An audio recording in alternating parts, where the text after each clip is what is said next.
Good morning, everyone. I want to welcome everyone to today's event on fraudulent online reviews.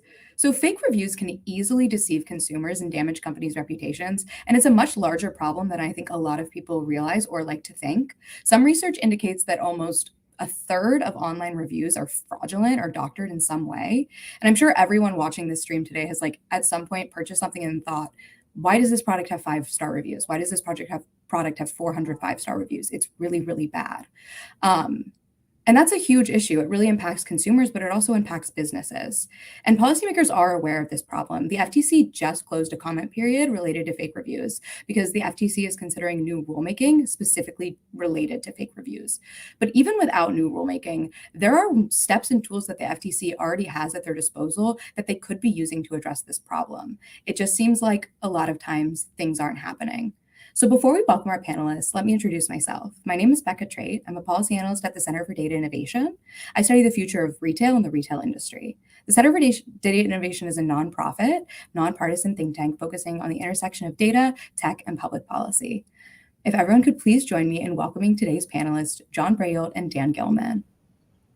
Hi, guys. Thank you so much for joining today.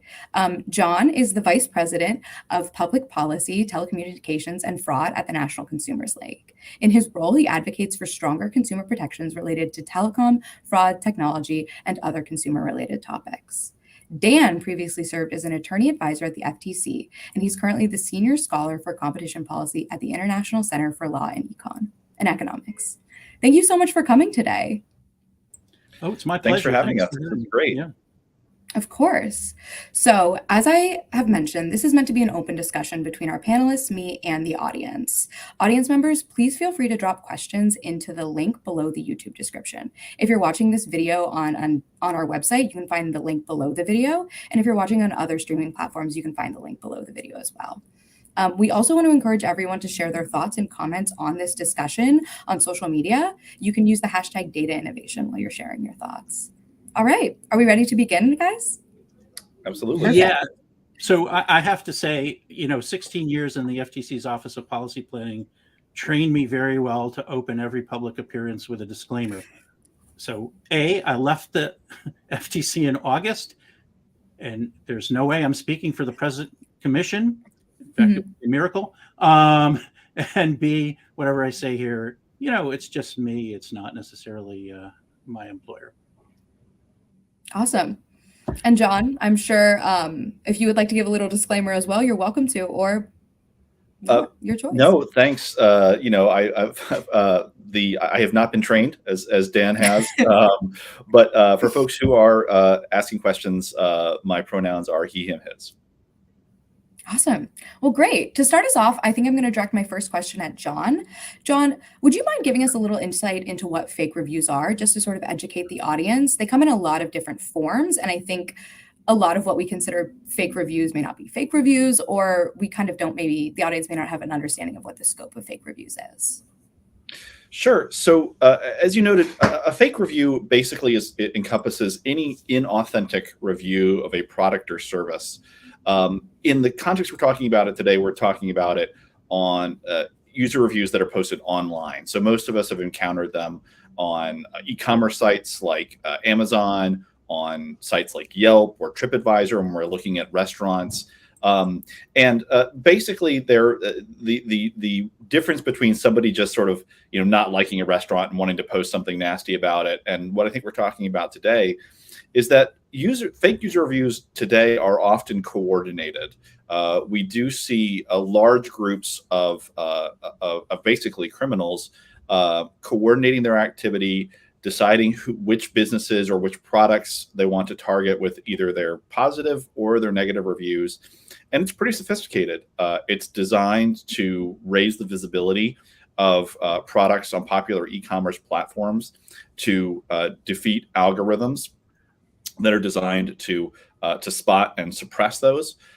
So what we're dealing with now is very much an organized threat, not just to consumers who may end up purchasing products that are subpar or at worst unsafe, but it also is a threat to honest businesses who just want to sell what they're going to sell on an e-commerce platform or run a restaurant. So this is a big problem. It's one that we are certainly working to raise awareness about, both in the media, but certainly here in Washington with enforcement agencies like the Department of Justice, the Federal Trade Commission, and Congress. Great. Yeah. And I think something that's really interesting about fake reviews in some of the work that we've done here at the Center for Data Innovation has been looking at a lot of the ways that like fake review coordination happens. And so it seems like a lot of that happens on in sort of like large groups on websites like Facebook or other websites where like people can just communicate with each other. And these like bad actors will coordinate with people who are like generally like we think of them as just like regular people to be like, oh, post a review for this product and you might get a free product or you might get a little bit of money. And, one of the things that's really interesting to me, at least, is that I think a lot of these people who end up posting these reviews or writing these reviews in their mind don't really think that they're doing anything wrong. Like they're like, oh, if this business is telling me it's a great product, even if I haven't used it, I'm sure it's a great product. And of course I can say that. And I think there's even a lot of people, a lot of bad actors who sort of go out of their way to get people to post fake reviews, because I've even, received products and then later I'll get an email from the business or from, the seller being like, hey, if you post a 5-star review, we'll give you $10 back off your purchase. And it's like, well, that doesn't really, do I think it's a 5-star product? Am I posting a 5-star review because I was like, oh, wow, this is a really great fan and I would recommend everybody buy it? Or am I doing it because I would get $10 back off the purchase price? So I think it's really interesting to see the way a lot of these bad actors sort of coordinate with everyone and take on these sort of like otherwise legitimate reviewers, people who wouldn't consider themselves bad actors in any way, who don't think they're doing anything wrong, and really weaponize their behavior. Yeah, and I think that speaks to sort of the evolution in this problem. It really is one that is being coordinated on the social media platforms you would expect. Certainly, there have been a number of lawsuits brought against these groups, and I'm sure we'll talk about this later. But the FTC has brought a case on this. But I think the long-term threat here, beyond simply just the harm to businesses, the harms to consumers buying substandard products, is that you're eroding trust in this really critical communications medium. Consumers depend on user reviews. They are an incredibly powerful source of information that consumers use when they're making important buying decisions, from sort of, what restaurant am I going to eat at tonight, to many thousands of dollars they may spend on other products. And so, what I fear, we're going to, without greater attention to this problem, is what we have today with robocalls. I mean, if you're anything like me, you're not answering your phone when somebody calls you. If you don't recognize the number, because we've all been inundated with robocalls, and we've just learned not to trust that. And so, without action, I think I can see a day in the future where user reviews will lose their utility for consumers, and I think that there's very serious consequences of that. No, I completely agree, and we definitely will come back because I have a couple of questions on consumer trust that I think really speak to that issue and to the way trust is getting eroded. But you mentioned briefly that the loss of consumer trust becomes an issue related to commerce, because people will stop looking at reviews and being like, these are real. You start believing they're all fake. And that is really interesting from a competition sense, because platforms that are selling these products are competing for, eyes on their product. Sellers are competing for eyes on thear product. And they can really come together and, manipulate the consumer behavior. But a lot of these sellers who are like, I don't care about posting fake reviews, I just want to make sure my product is listed high, they have a vested interest in doing that. And so, Dan, I was hoping from a competition aspect, can you speak about how platforms who don't want these fake reviews online, they don't want to erode that consumer trust, they want people to come to their website and believe what they're reading, and then sellers who may want to negatively impact, who just want to sell their product, I mean, they don't really care about the negative impacts to the platform or consumer trust at all, how those two issues are at odds? Well, I think I think one point that you bring up is important, which is that although different platforms have varied incentives, the big retail platforms have an incentive to depress fake reviews. That is, Mhm. I mean, ads, including reviews, convey useful information. That's at the heart of the FTC's old 1983 deception policy statement. It's at the heart of the Supreme Court's First Amendment commercial speech jurisprudence, and there are a lot of economic reasons to think so. That doesn't mean that ads just convey information, Mhm. but fake reviews drive down the signal to noise ratio, Mhm. and the retail platforms have a strong incentive to have consumers believe that the information presented on the platform is more or less reliable. I think it also, points to a couple of difficulties. Mhm. To me, the core problem is the problem of coordination and automation that you and John have mentioned. That is, there really are businesses um, developing fake reviews, sometimes by soliciting them, and sometimes Mhm. by just generating them. Right? They have bots that do it, and of course, there can be tremendous advantage in going from 3 stars to 4, or having your main competitor drop down. Mhm. These to me, the core bad actors are the people who contract for fake reviews, and Mhm. these entities that contract with them. Um, Part of the convenience of the FTC's Roomster case, which is I think the one you were alluding to, is that these roles were combined in one entity for one, Mhm. and they were able to reach the entity, a U.S. based Mhm. entity, a registered entity. A lot of times, the bad actor generating the raft of fake reviews is offshore and Mhm. either hard to locate at all or hard to reach jurisdictionally. I think that's a problem. I'm aware that at least a couple of the major retail platforms are spending a fair bit of money trying to detect and weed out fake reviews. It is a complex moving target, and I think that some of the suggestions in the ITF paper, the Center for Data Innovation paper, are pretty sensible ones about trying to foster, both federal state Mhm. cooperation on enforcement, and indeed public private side cooperation in developing guidelines, best practices, because this is really a complex moving space, and we need a fair amount of research, development, and implementation.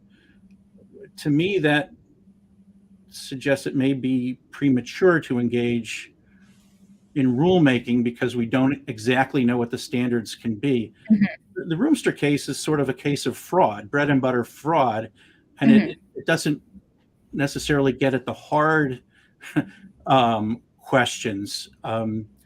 So one, and I think in some ways, an individual fake review, the marginal damage that it does is probably minimal. I mean, Mhm. if you post a bad review for a restaurant, they don't like it. But if it's just you, and It's not that big of a it's deal. not that big a deal. And what's genuine? I mean, maybe you were having a bad day, so everything seemed bad to you. Mhm. Does that mean your review isn't genuine? Or maybe what you really didn't like was the service and you're criticizing the cooking? Uh, Mhm. that sort of thing gets very complicated. I think, first of all, we don't really have any idea how the median consumer responds to, individual fake reviews. We have some evidence that, star ratings and overall patterns of review matter.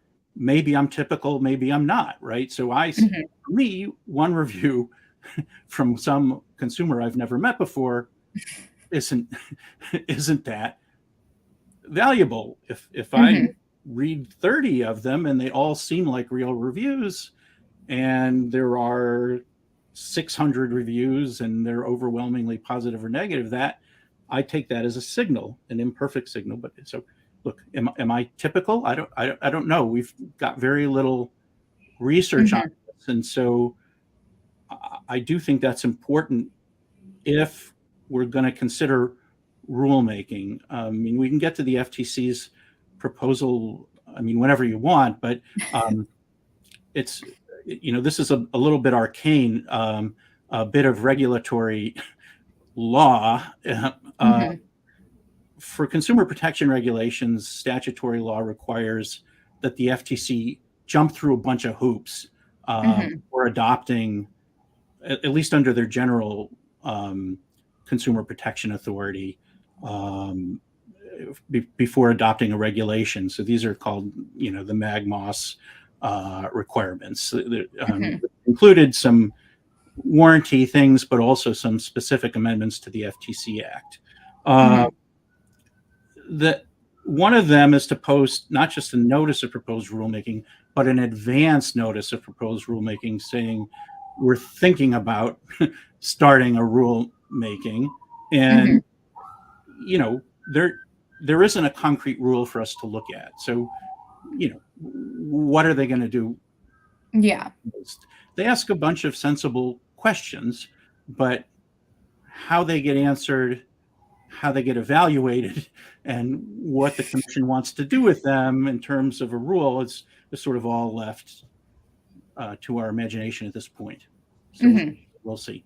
And actually on that point, if we want to jump in discussion about the advance notice of proposed rulemaking, I think now would be a pertinent time. Something that I think that we have posted, that we wrote and have written in our paper, is we think it's really important that they kind of take all of those perspectives. So the perspectives of stakeholders. So that's, review platforms, that's e-commerce platforms, that's all of these different perspectives, and really focus on all of them and focus on what's being done. In our research, for the audience, the Center for Data Innovation published in September a report on fake reviews. And in that report, some of our research found that a lot of these fake reviews, again, as John mentioned, are coordinated attacks. And platforms have done so much to try and find them and remove them. And for example, at one point, I think Facebook, following an investigation, took down 16,000 groups that were being used to kind of distribute fake reviews and coordinate these fake review postings and buying and selling of fake reviews. And Amazon has was just one company we studied, but they have a very robust detection platform to find and remove fake reviews if fake reviews do go through and get posted. But something that both of you have mentioned is that these reviews are really sophisticated.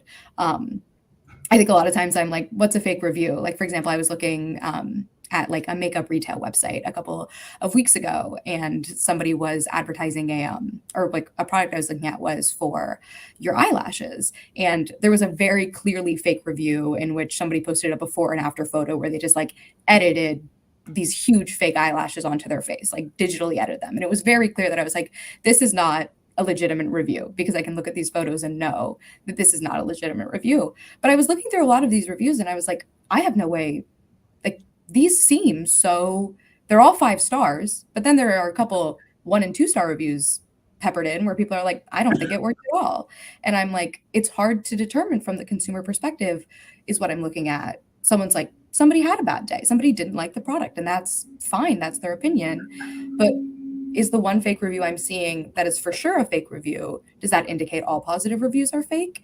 And it's so hard for, I think, consumers to kind of make that justification themselves. And that's why it's really important to consider what platforms are doing to find and detect and remove these fake reviews, because we can't really just rely on the consumer to sort of know what is being done. But I think specifically with the FTC case, as we're looking at, an advanced notice of proposed rulemaking, that they're saying we should commence a rulemaking, we recognize that this is a problem and we think we should do something about it.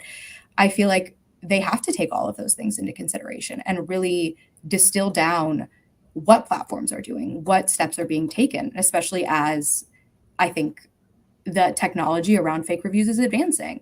Something that's super interesting is ChatGPT is the AI chat system.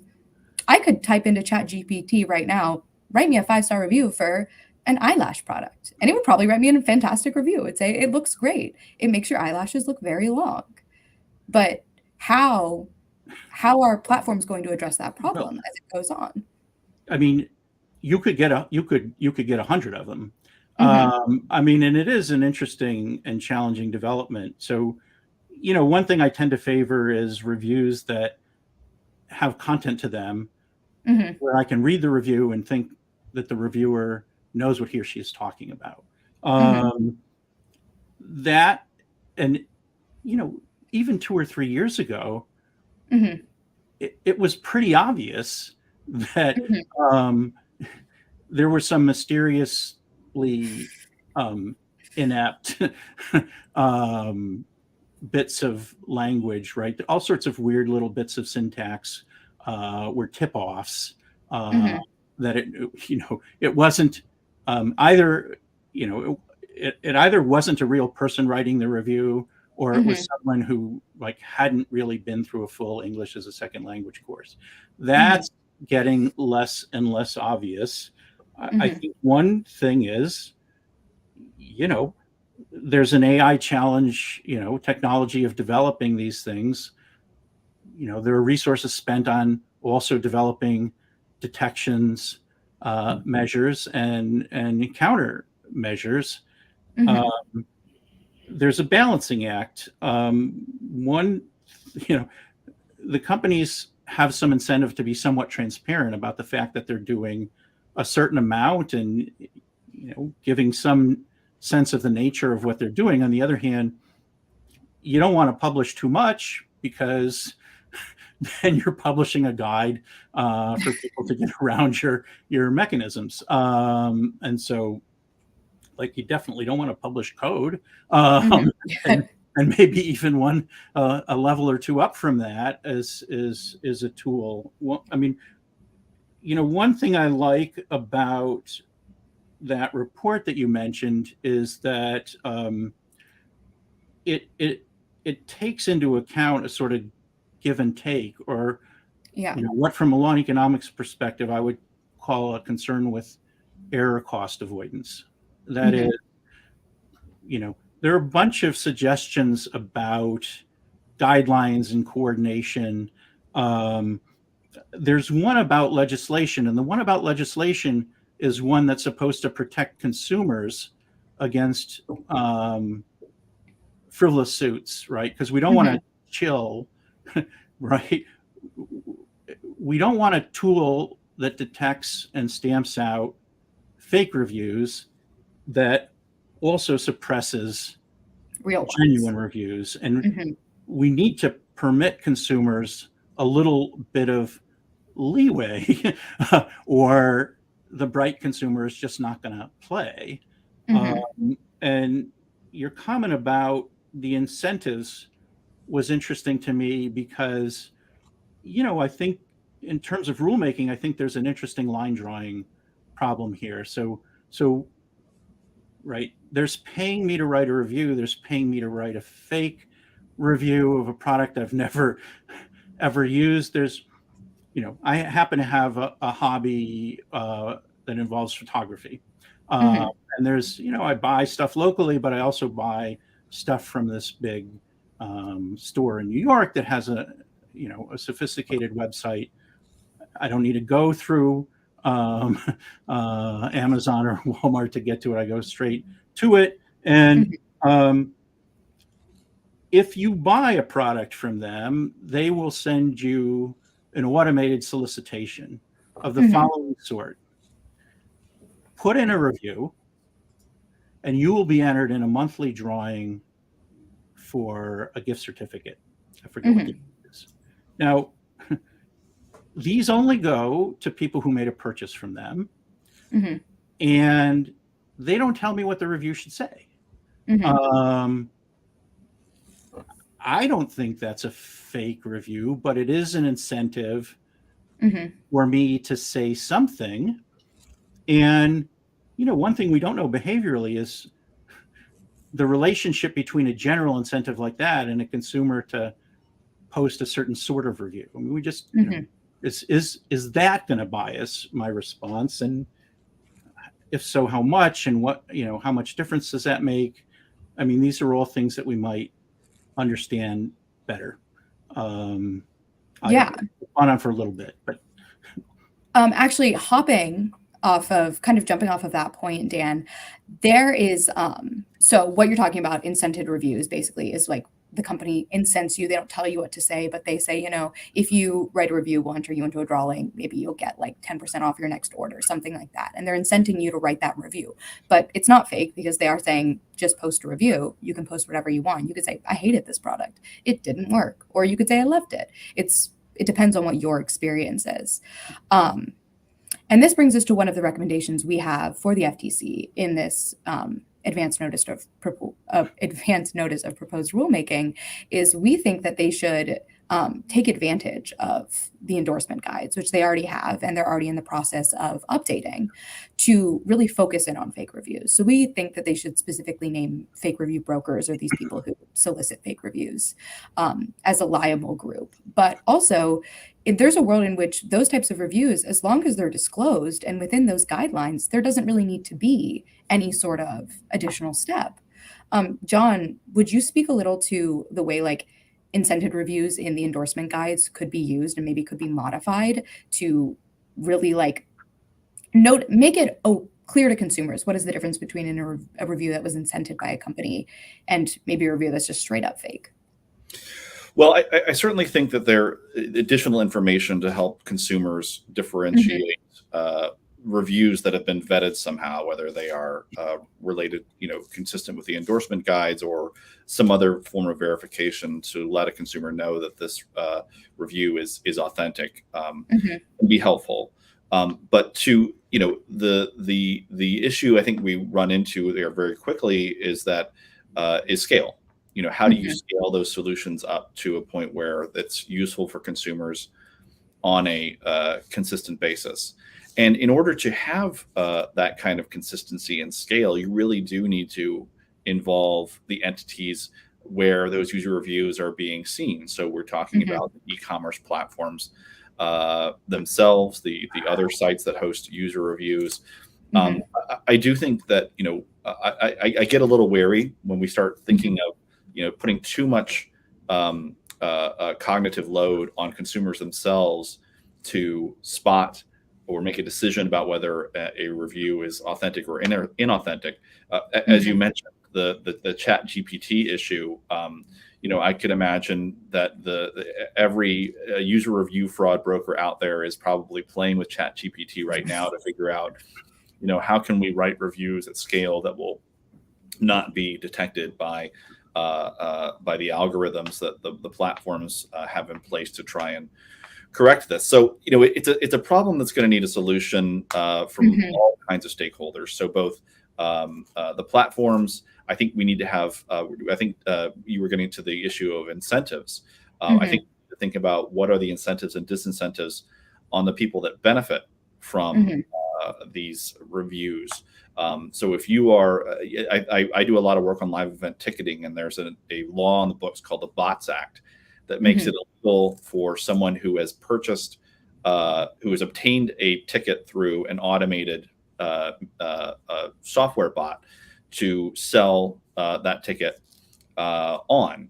I think that something like that could be an interesting idea for the FTC and potentially Congress to consider, looking at the people who are actually benefiting from these reviews and how can they change the incentives to make them not want to purchase these in the first place.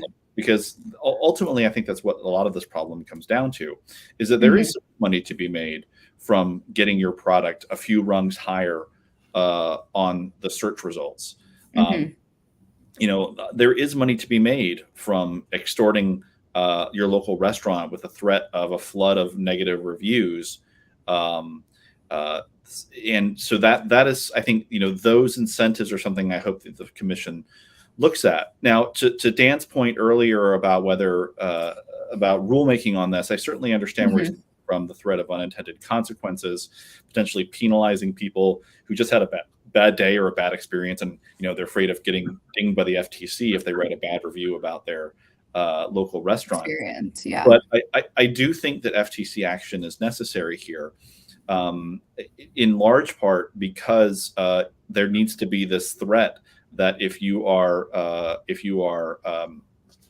investigated by regulatory agencies, that you will pay a price. And unfortunately, because of the Supreme Court's decision in the AMG case, one of the key tools that the FTC had in its toolbox to go after bad actors like fake review brokers is no longer there. And I think that that's for the audience, could you quickly explain the Supreme Court's decision in that case, just in case the audience isn't aware?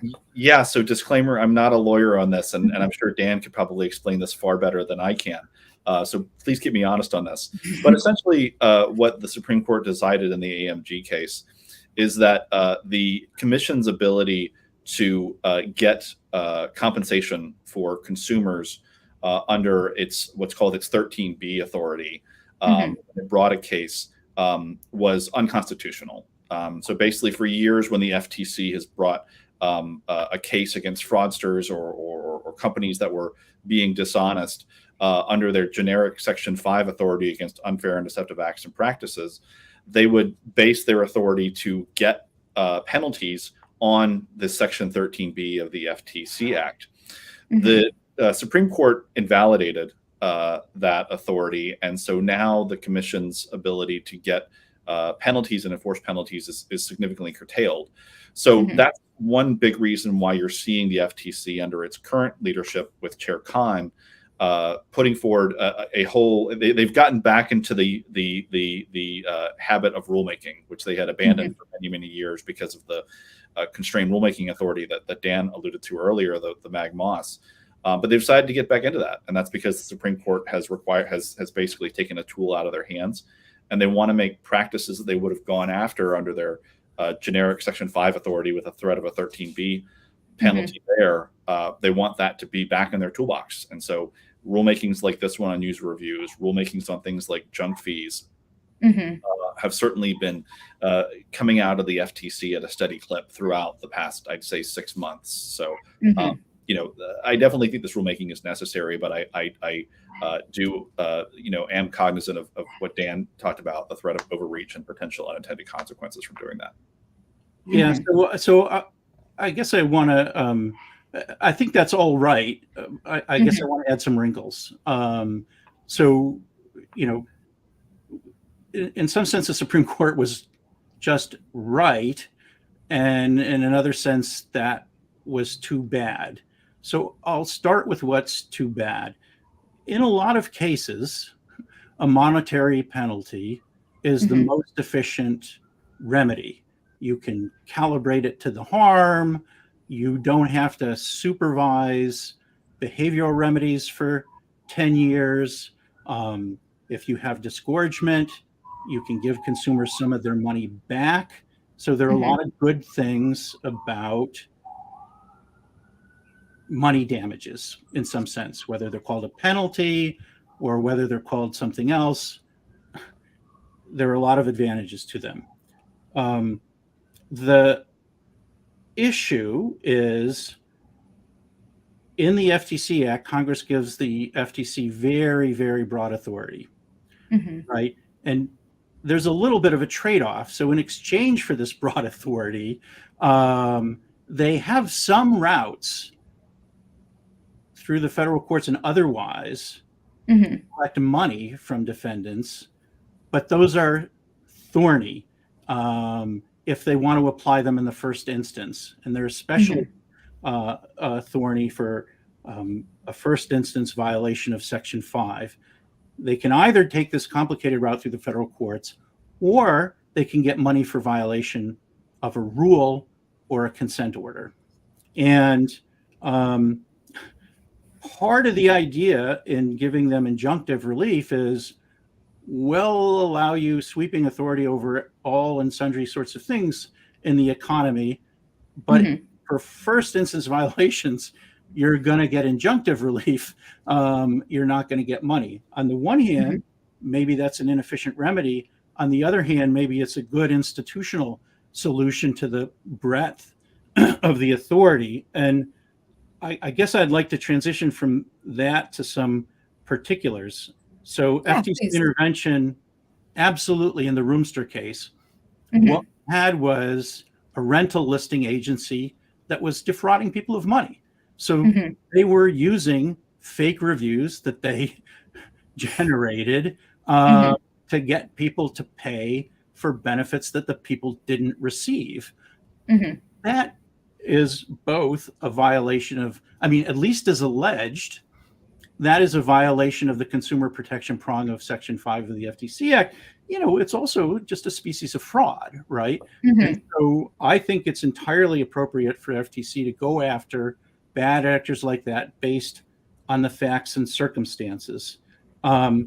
What worries me a little bit about the rulemaking binge is that and this one it isn't really as ambitious. This one, the advance notice is much more circumscribed than the other. Mhm.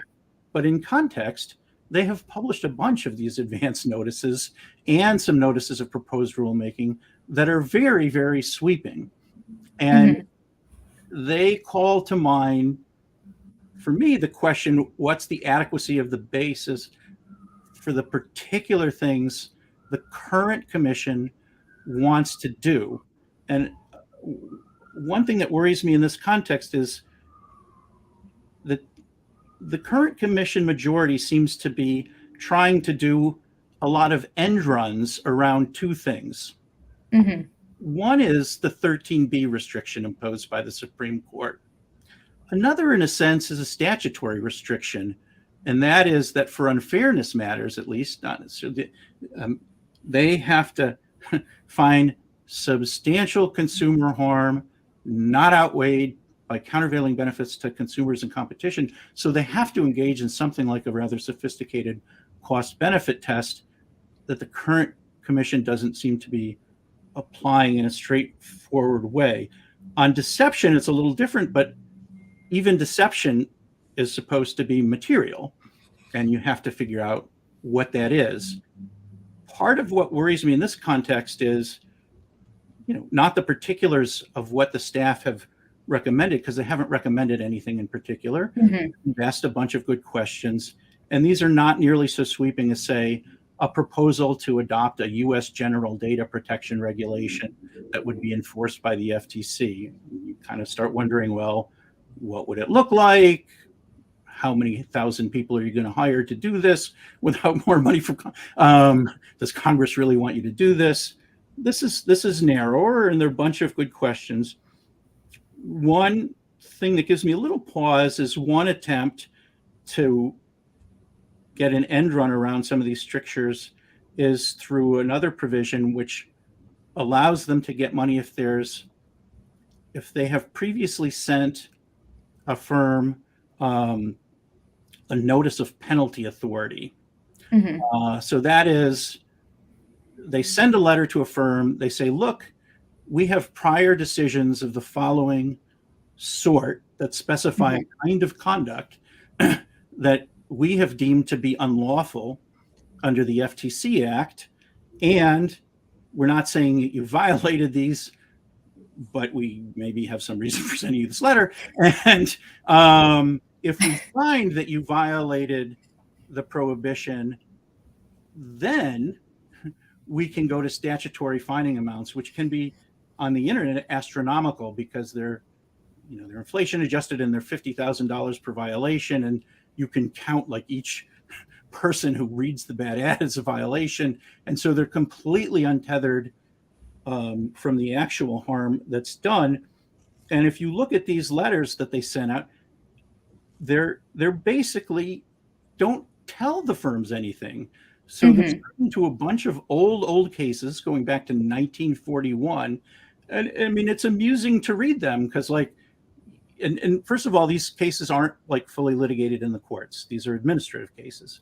There's like a 1950 case against R.J. Reynolds for falsely advertising benefits of tobacco. And if Mhm. you read this, it's like this nutso antique dated opinion about the issues with tobacco. And so, say, well, there can be physiological harms and certainly no physiological benefits. On the other hand, there can be psychological benefits. And, for a person familiar with smoking, who's in otherwise good health, there's no appreciable harm. And if you're an athlete in good shape and you want to smoke a little bit, this won't really affect you in any way. Like, they didn't know anything. And yet they found like some statements of something akin to therapeutic benefits were not well substantiated. So they went after them, and they rightly went after them. Okay, if you cite this case and you send a letter to one of these major retail platforms or a major general search engine, what the heck are you telling them? What kind of notice are you giving them, right? These are all administrative matters dealing with a basic illustration of the basic principle of the consumer protection prong of Section 5, namely, if you lie to consumers in a way that harms them, that can be actionable. What does that tell you about, say, a platform's responsibility to pursue fake reviews in a certain way? I would say nothing, which is not to say they have no responsibilities, but I would say that's not notice. And so this kind of seems like an attempt to do an end run around current Supreme Court jurisprudence. And I guess I think I have problems with that, but I also have institutional problems with that. Like the idea that the courts didn't like what you were doing before, but now if you employ these other tools to do the same thing, the courts will say, oh, that's fine because you sent these letters. I think that's pretty dubious. And I worry about harm to the institution's ability to get at real damaging cases of fake reviews, like the Roomster case, like the fake review mills, like cases of outright fraud. So should there be a rule? Maybe. I don't think they know what the rule should be. And I don't think getting a bunch of comments will tell them what the rule should be. I would like to see more of their hiring replace staff, research staff that was lost in the Bureau of Economics. I would like them to, there was consumer protection economics expertise there. I would like to see them really using that to sharpen their understanding of the problem and the harms and the magnitude and distribution of the harms, so that they can craft a rule that gets at the bad stuff without suppressing the good stuff, without having too many false positives. And I'm not sure they're ready to do that. I'm not sure that they're on the right path. I would agree that they are an appropriate agency to intervene, and that, the case that got mentioned is, seems to me a straightforwardly reasonable case. I wasn't involved in it. I haven't looked at all the evidence. I've looked at the complaint and the allegations. At least on the allegations, it seems like a good case against people who are in essence committing fraud. Yeah, not to stop you, to cut you off, but I actually do want to talk a little bit about the Roomster case, just because it is, I think, kind of one of the first times we've seen the FTC really go after a fake review problem, really try to attack it. And I think it's really interesting. I would love to hear, I think we talked a little bit about why they selected this case, the fact that it's a US company. It's both the producer and the solicitor are together. They're the same company. But what do you think, and obviously this is still a case that's going forward. We don't know what's going to happen. Everything is alleged. But what do you think could happen, and what do you think might be the potential outcome of this case, especially considering that there isn't necessarily that 13B is an issue that they now have to contend with. John, do you want to speak to it? Obviously. Right. Well, I think this is a tremendously important case, specifically because it is a real test case for the commission going after this problem. So without being able to speak to specifics about whether the strength of the case, but as I think Dan mentioned a minute ago, that it does seem to be a very strong case with a fair amount of evidence. I think what is also interesting to me is that it is a U.S. based company. What I understand is that much of the fake review coordination that is happening is occurring overseas, outside the jurisdiction of the U.S., or at least their ability to easily get to those entities. But I think, two things that I think would help with this and allow the FTC to bring more cases like the Roomster case, FTC and other entities actually to bring this case. Number one, I think it's clear that the FTC needs additional resources. I have heard previous leaders of the FTC say that their budget needs to be doubled. I think right now they're around a $450 million a year agency.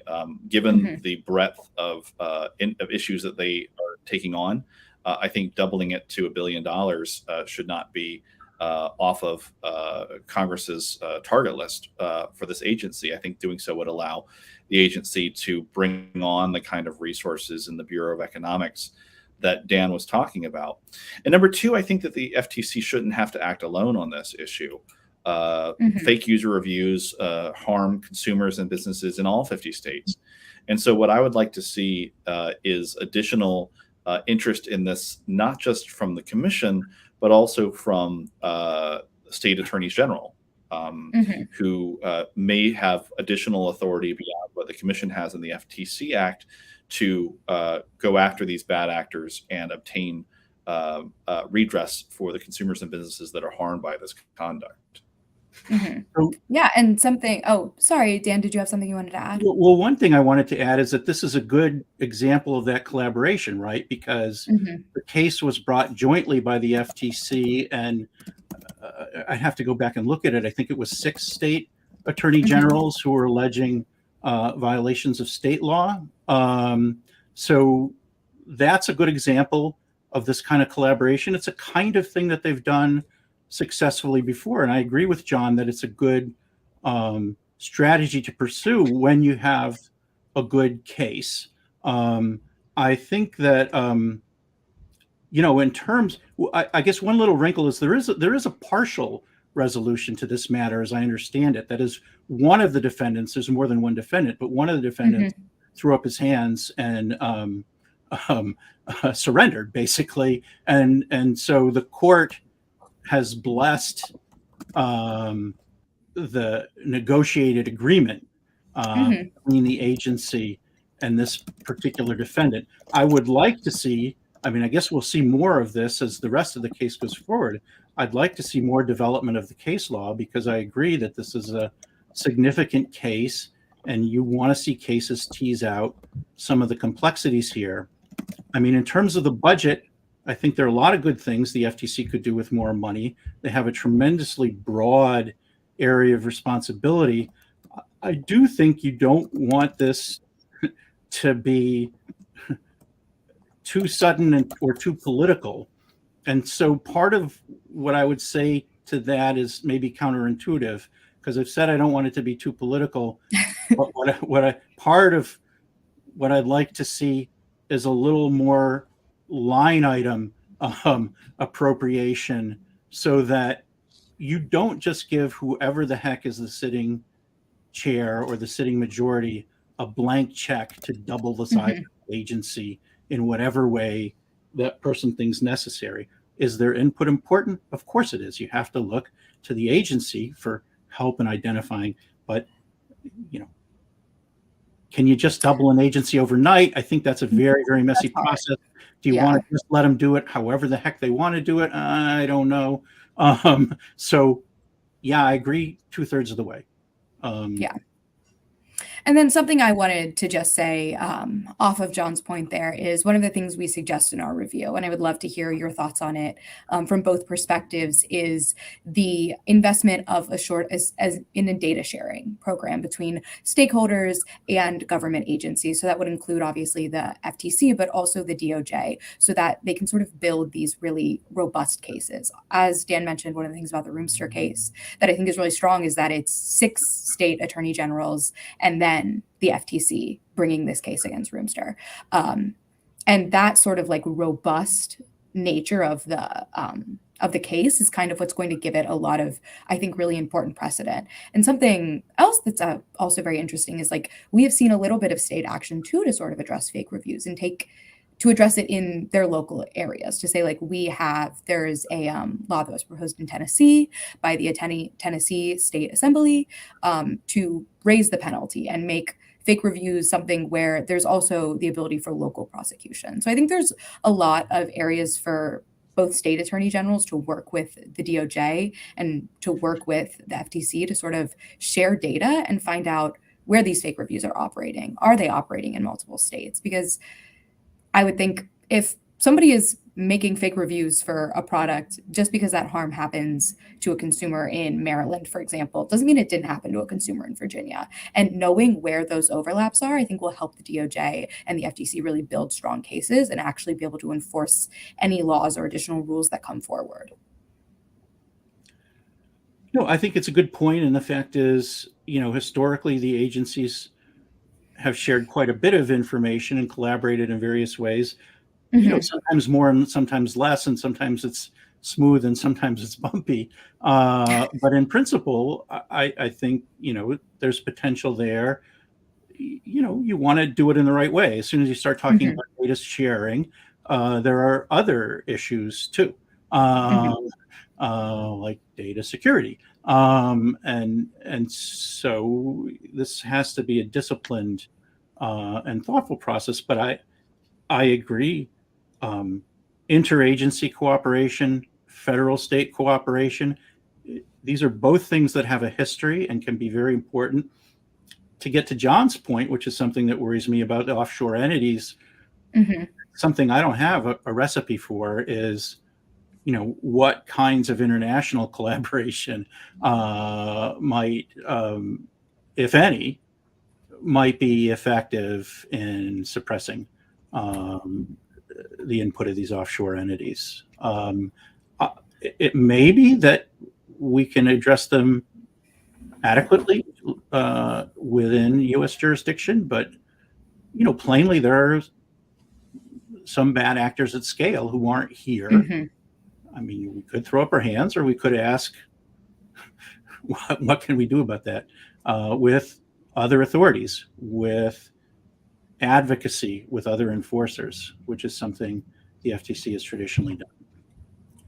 So we're coming up to a little about 11:52. We have about 8 minutes left. So I think I want to switch over to some questions from the audience, if that's okay with you guys.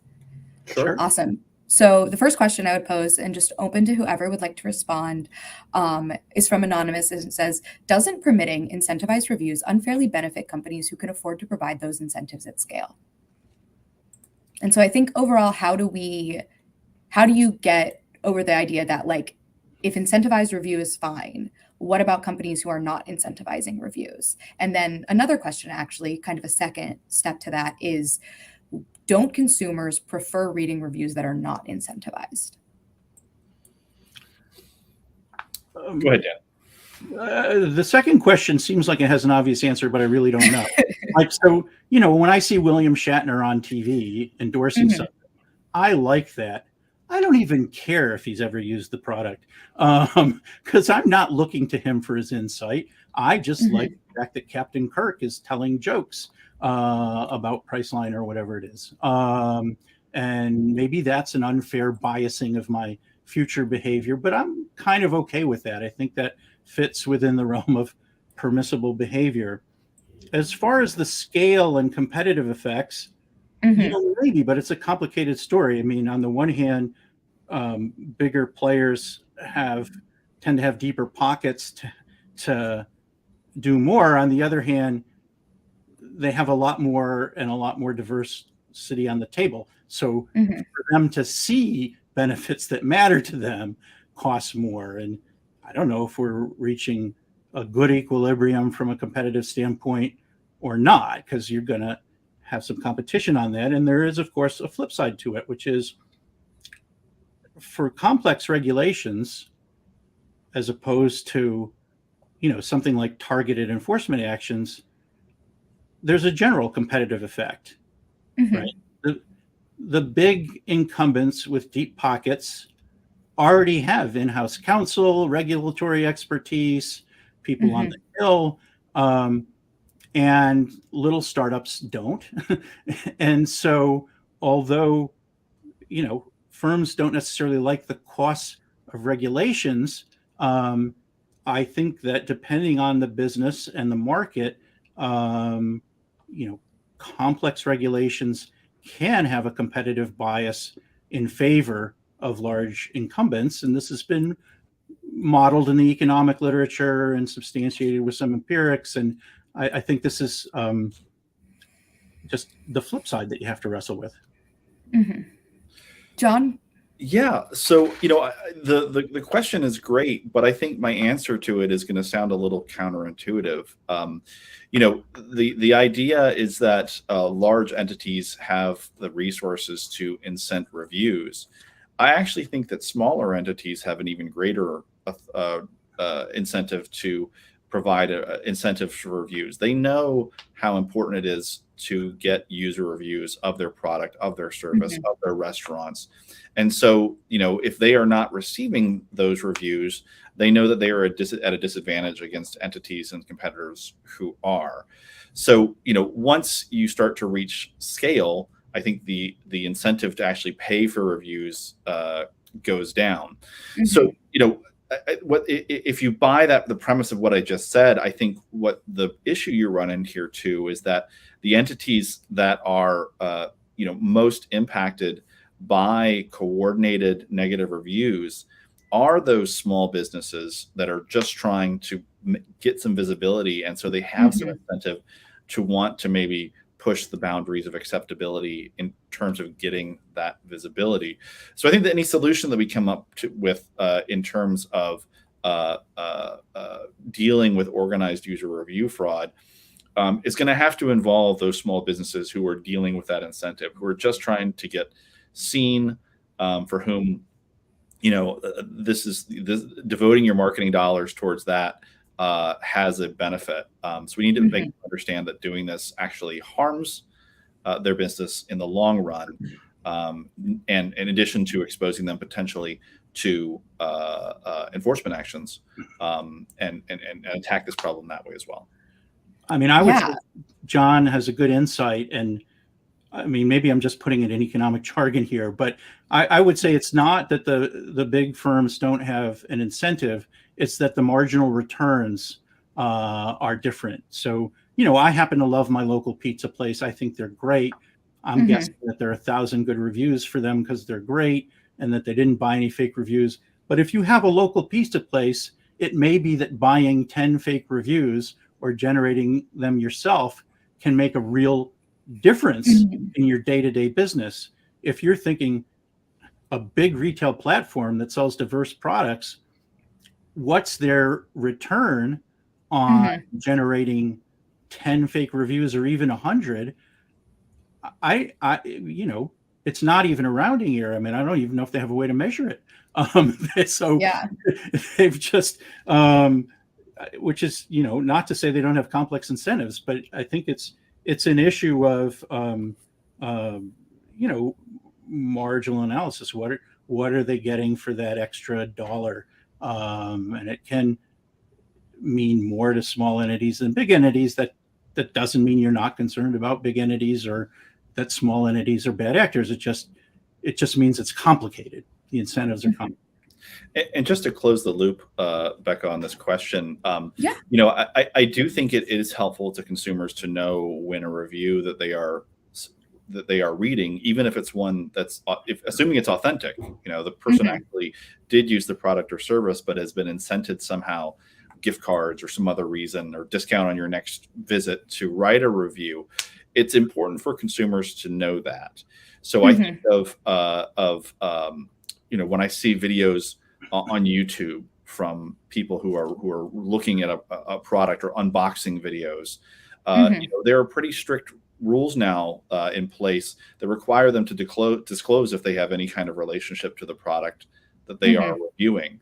And so I think that that's a best practice, and I think that one that should permeate more throughout the marketplace when it comes to these incented reviews. Yeah, I completely agree. I was just going to say that I think in terms of what do consumers prefer, it's hard to know because I can't speak to every consumer.